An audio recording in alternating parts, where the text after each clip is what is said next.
The Boston bench steps up in a big way in a win over Orlando. Jordan Walsh hits the biggest shot of his career, and we're talking about it right now on the Locked On Celtics podcast.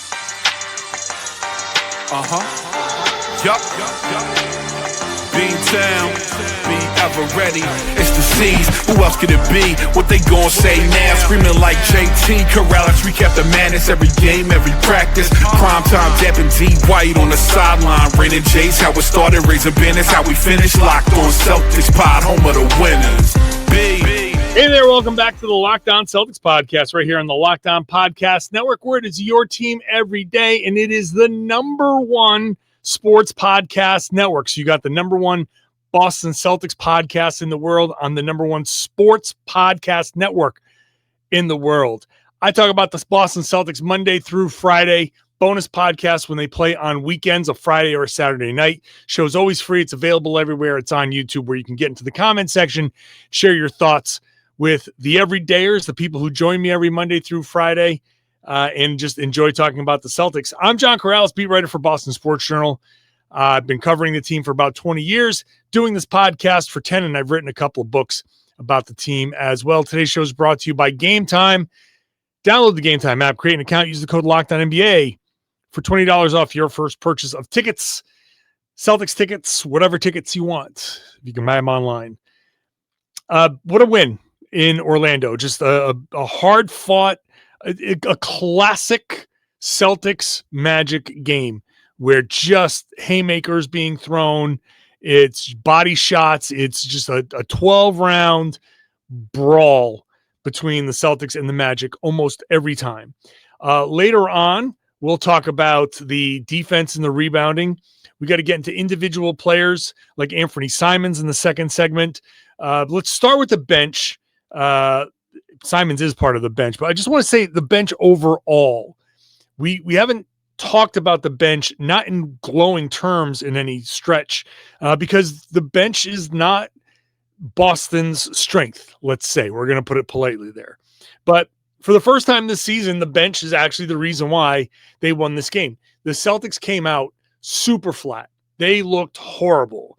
Joe Mazzulla called 2 timeouts in rapid succession. They fell behind by 12 early.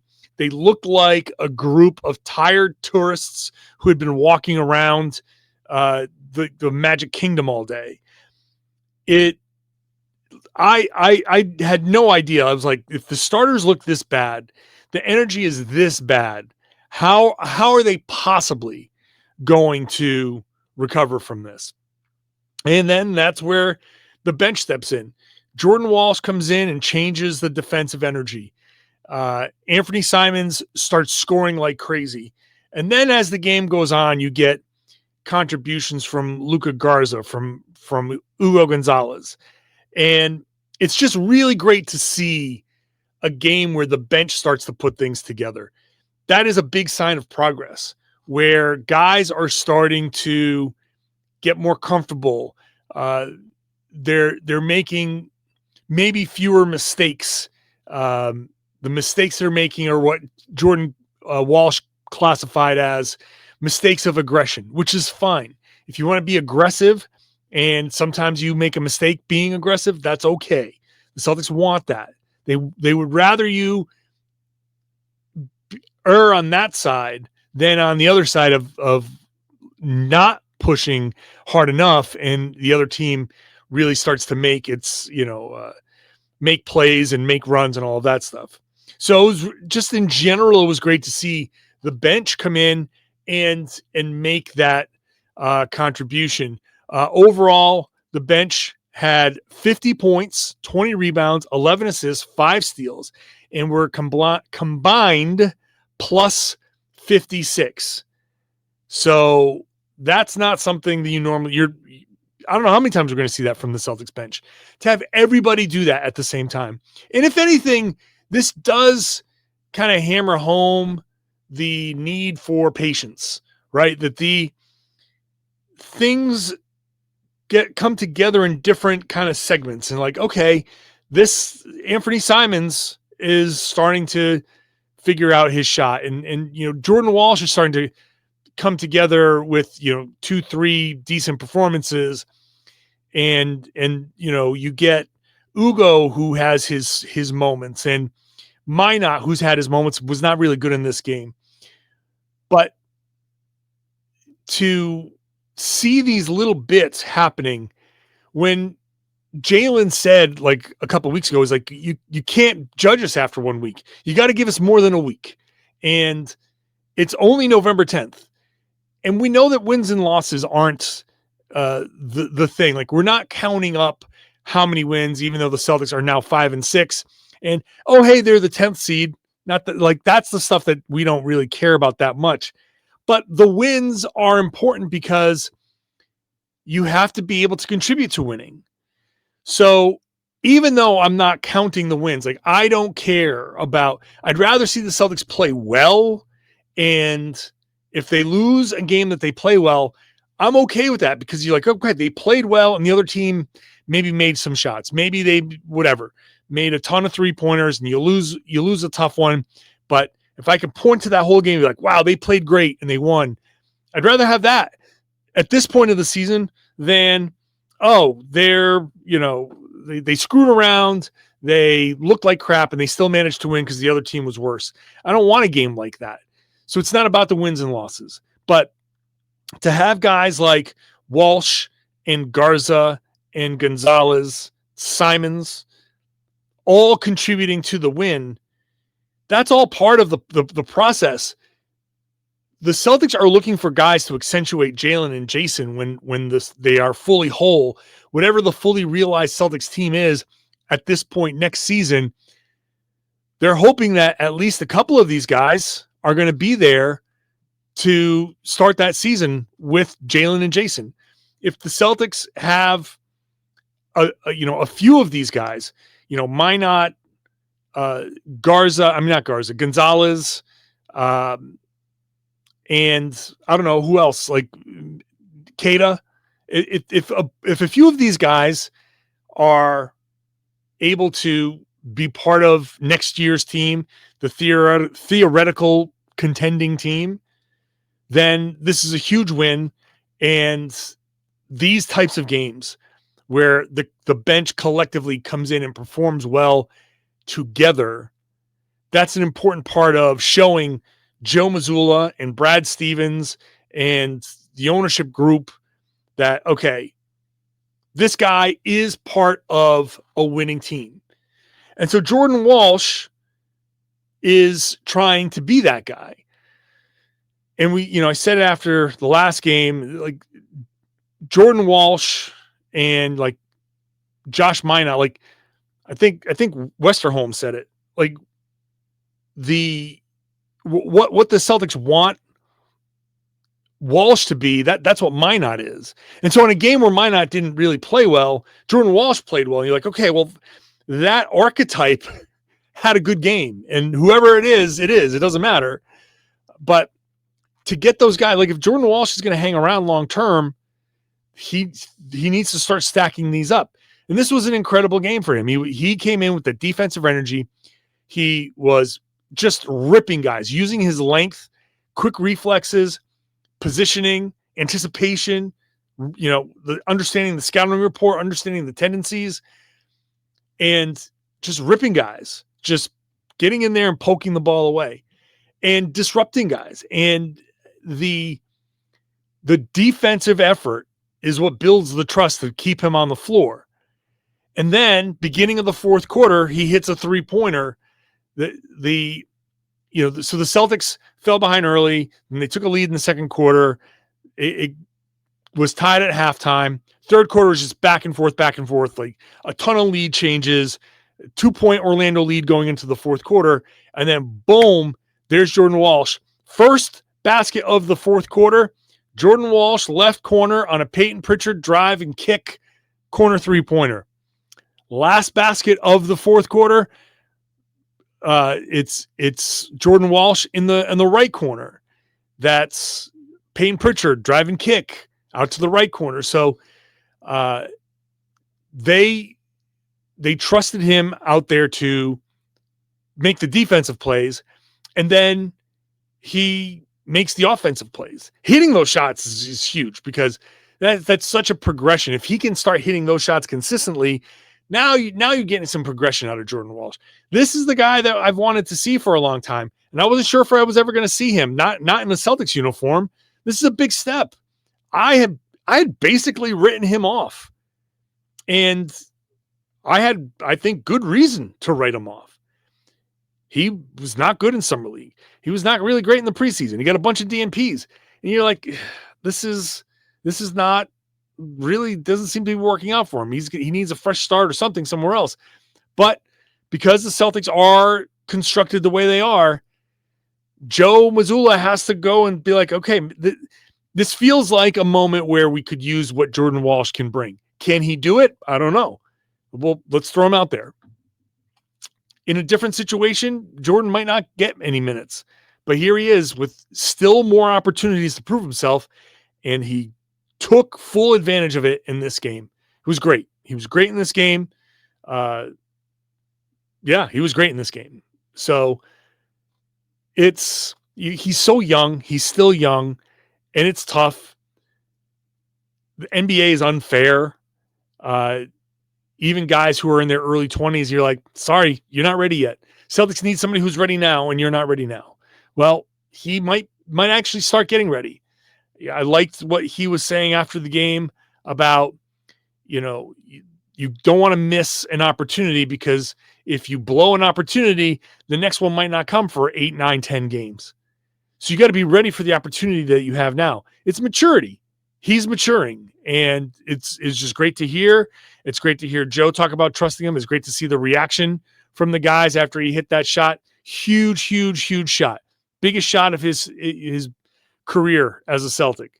Am I missing one? No. I think I feel pretty good about that. So that was great. Luka Garza, Hugo Gonzalez, Anfernee Simons, all of those guys stepped up. I'll talk about them when I come back. Today's show is brought to you by Robinhood. Your ambition just met its match. With Robinhood, you play for the win, not just on game day, every day. Locking in on every opening, beating your PR, and then beating it again. Channel that drive into your money. Robinhood puts you in control of your money. Trade stocks, ETFs, options, futures, and crypto, all on one platform. You can now build and execute your own trades from a desktop with Robinhood Legends advanced tools, or take advantage of the new Robinhood strategies with a tailored portfolio managed by a team of experts. You expect more from yourself, expect more from your money. Get started today at Robinhood.com/yourmoney. Again, that's Robinhood.com/yourmoney. Your money, your move. Today's show is also brought to you by Game Time. Basketball season, we're here. We're following this team around. They're going to be in Philadelphia on Tuesday. So you want to be in the arena? You want to be there at Philly? It's a great place to watch a Celtics game. It's always a crazy atmosphere. You can hop on the Game Time app because it gives you the advantage. It's your ultimate life hack for scoring amazing NBA tickets fast, easy, and stress-free. I've used Game Time the Game Time app plenty, so I don't qualify for this offer that I'm about to give you, but I've hopped on that app just randomly and just say, oh, there's a game that I want to go to. I'm traveling. There's something I want to go to. Open up the app.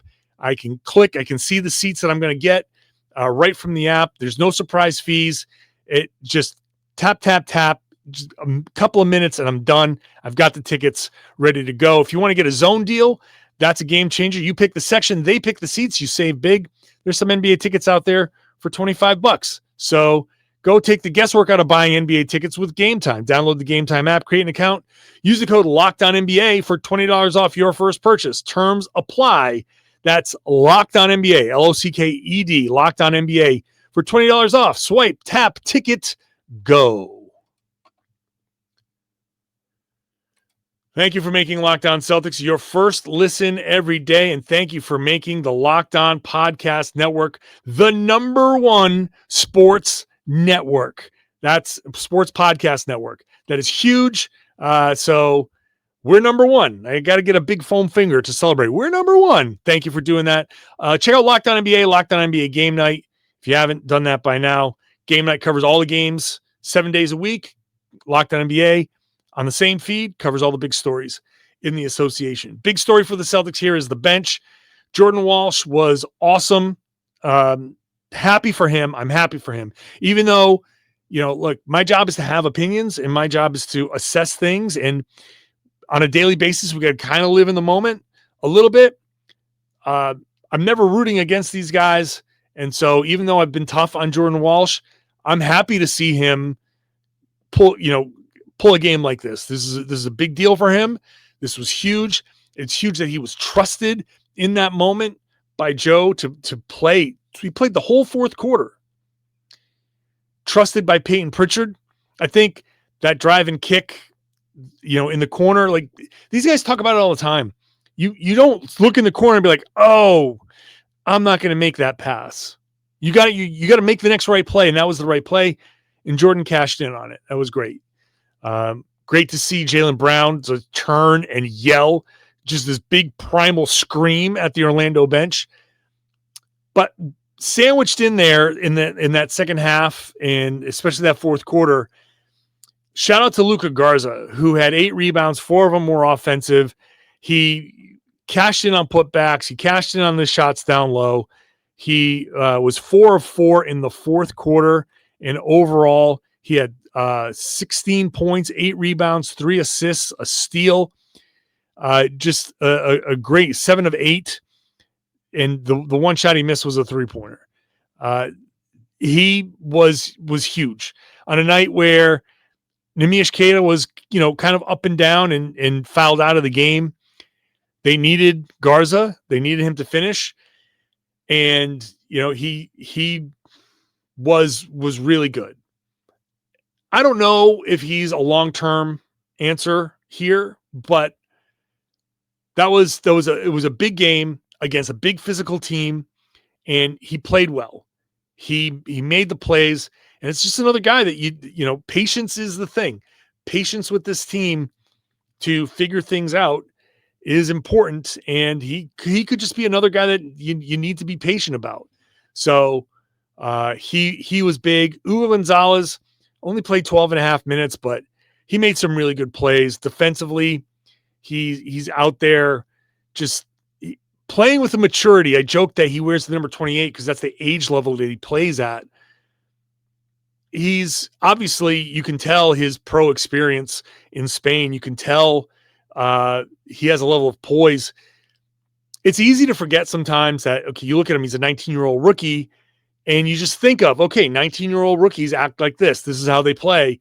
And Hugo just doesn't seem scared of the moment. He doesn't seem to be bothered by any of this stuff. It is important to remember kind of like the atmospheres that you play in Europe. We talk about these great atmospheres like the TD Garden. And, I just talked about Philadelphia. That's a great atmosphere to, for a Celtics game. But if you've ever watched the craziness in Europe with these guys, fires in the bill, like pyrotechnics and chants, and people never sit down, and there's buildings rocking and full of smoke. It's when you've done that and you're 19 years old and you've played in those things, like this is like, this is the Kia Center in Orlando. Like, who cares? So shout out Hugo for just being mature, a mature 19-year-old. That slow foot deceleration step where he found Neemias Queta was such a great play.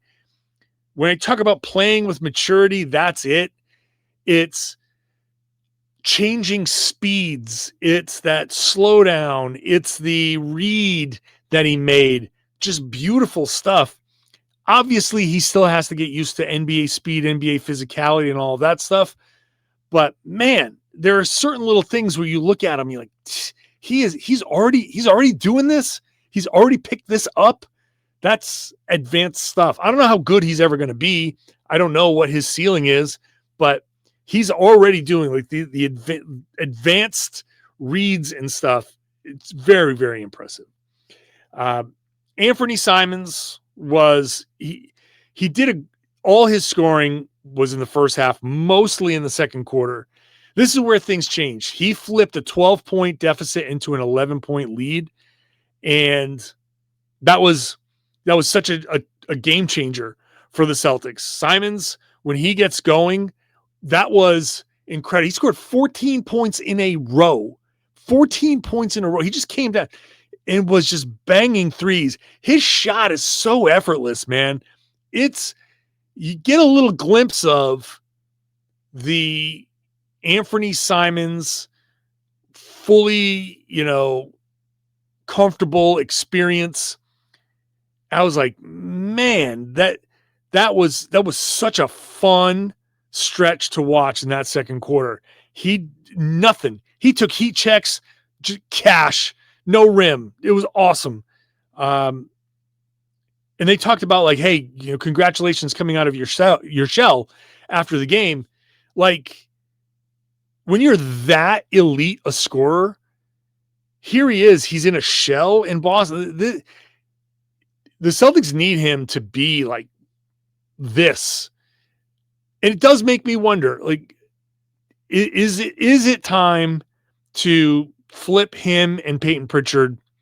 Because I just think Simons with Derrick White and with Jaylen Brown and kind of a green light could make that starting offense so good.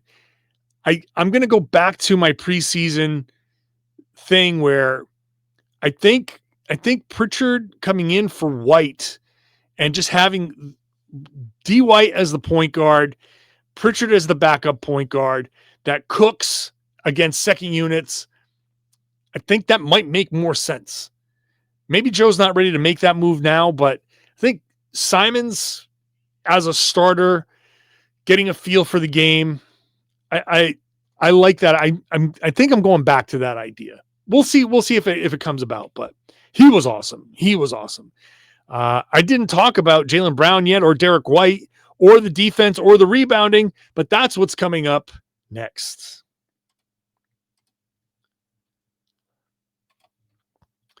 Today's show is brought to you by FanDuel. The NBA is back, and there's no better place to get in on the action than FanDuel.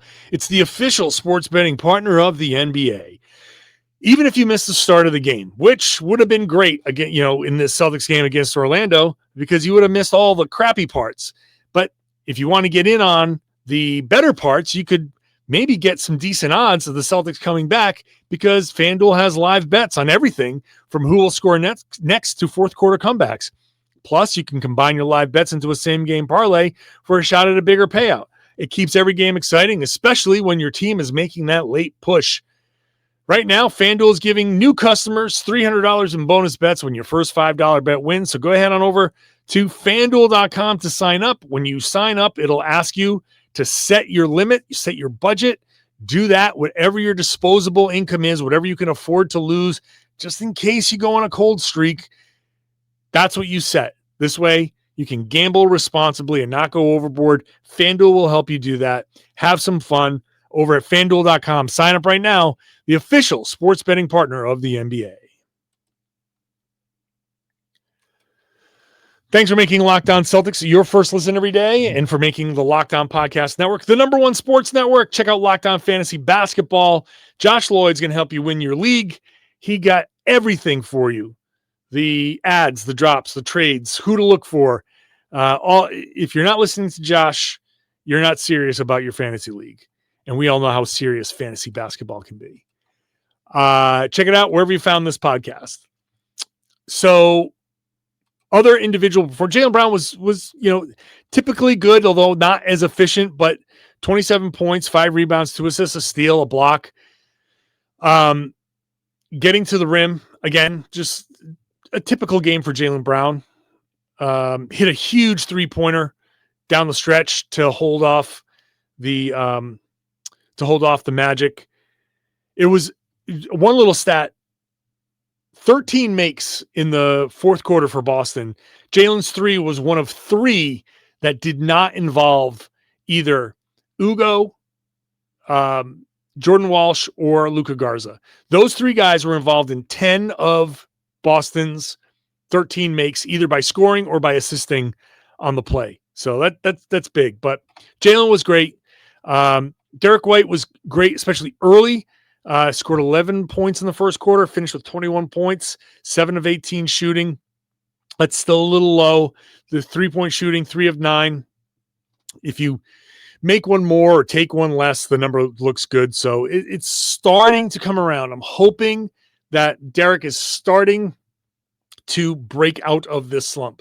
But really, honestly, I think aside from the bench, the biggest story is how the Celtics were able to defend better.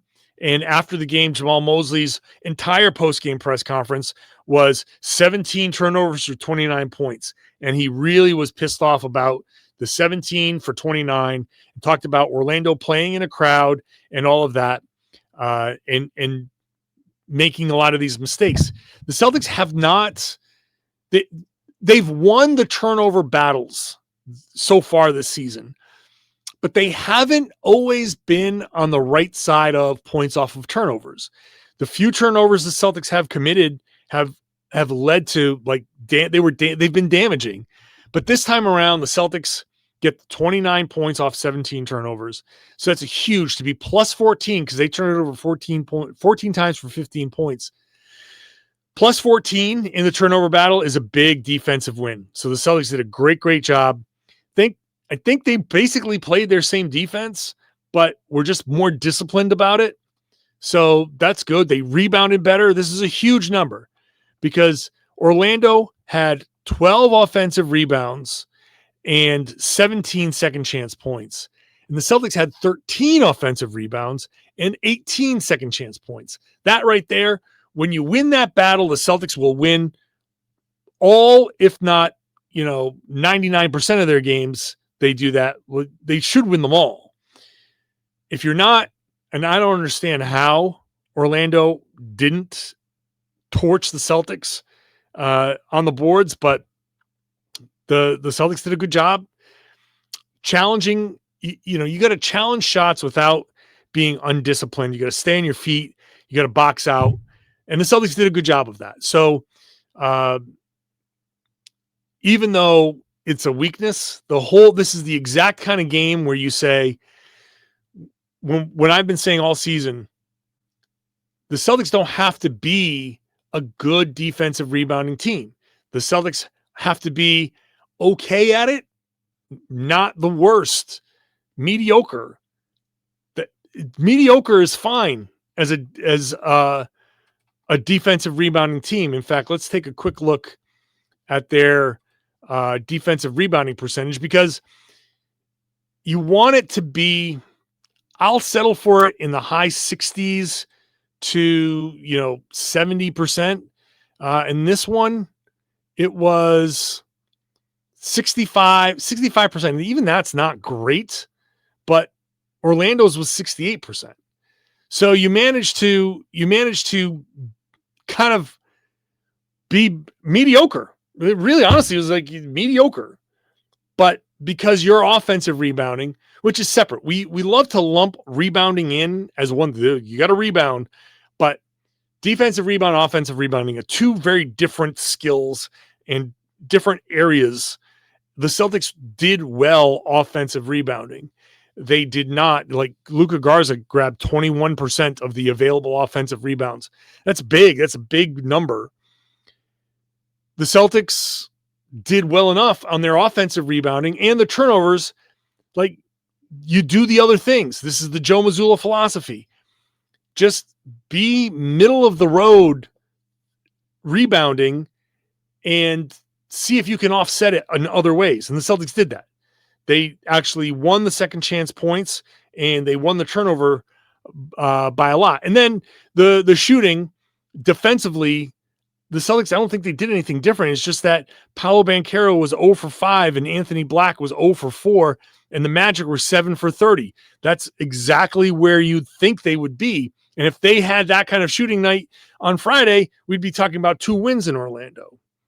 So the Celtics shooting was at 39.5%. That's much better. Partly because Anfernee Simons was 5 of 8, and you got 2 of 2 out of Jordan Walsh, which is a shocker. But 33 3-pointers. They didn't overdo it with the 3-pointers. People are happy about that. So good win, just a good win. The defense was there. The offense came through when it needed to. The rebounding was where it needed to be. The bench came through and contributed. It carried, like Jaylen had his stretches. Derrick had his stretches. Peyton Pritchard did not have a good night overall, but did have 5 rebounds and 4 assists. So yeah, it's a nice win. And from a wins and losses perspective, they're 5-6 after 11. This is exactly when I talked about getting through 5-6 or 6-5 was totally fine with me. So I'm okay with where the Celtics are. We'll see what they do in Philly. If they can win in Philly and go 500 through their first 12, now they got 70 games left where you can see if you can just do a little bit better. The pattern is going to kind of continue this way. It's the good teams are going to be tough to beat. The bad teams should be easier to beat.